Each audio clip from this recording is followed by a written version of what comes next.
আসসালামু আলাইকুম ওয়া রাহমাতুল্লাহি ওয়া বারাকাতুহু। সম্মানিত ভাই ও বোনেরা, আমি কিছু কথা কইব এইসব ব্যক্তিদেরকে নিয়ে যারা বুদ্ধিজীবী, যারা নিজেকে অনেক বুদ্ধিজীবী দাবি করে।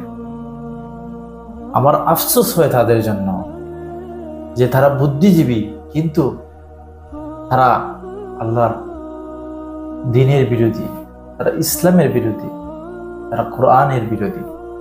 এইসব বুদ্ধিজীবীদের জন্য আমার আফসোস হয়, কারণ তারা চায় যে মুখের ফু দিয়ে তারা কোরআনের আলো লিমিয়ে দিত, ইসলামের আলো লিমিয়ে দিত, কিন্তু না, তারা পারবো না। তারপরেও তারা চেষ্টা করে, তারা ডাইরেক্টলি আল্লাহর বিরোধিতা করে, গোপনে আল্লাহর বিরোধিতা করে।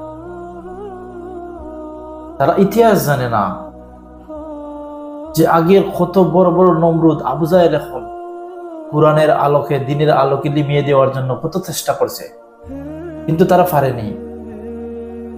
তারা চেষ্টা করছে আল্লাহর এই দ্বীনের আলো, কোরআনের আলো লিমিয়ে দিতে, কিন্তু আল্লাহ এই কোরআনের আলো আরো বাড়িয়ে দেন, আরো বাড়িয়ে দেন।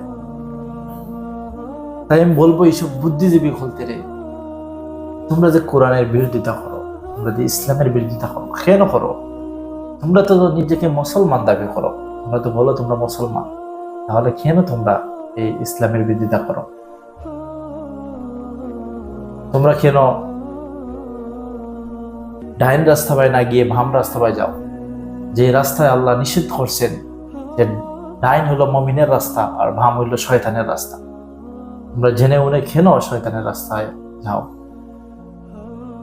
আমি দোয়া করি এইসব বুদ্ধিজীবীদের জন্য যে আল্লাহ তাদেরকে হেদায়েত দান করেন, আল্লাহ তাদেরকে হেদায়েত দান করেন।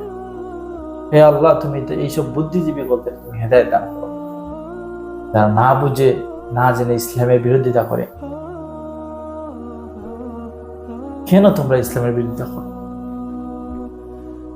তোমরা বলো বাংলাদেশ জামাত ইসলামী মৌলবাদী, বাংলাদেশ জামাত ইসলামের রাজাকার, এইসব বলে তোমরা স্লোগান দেও।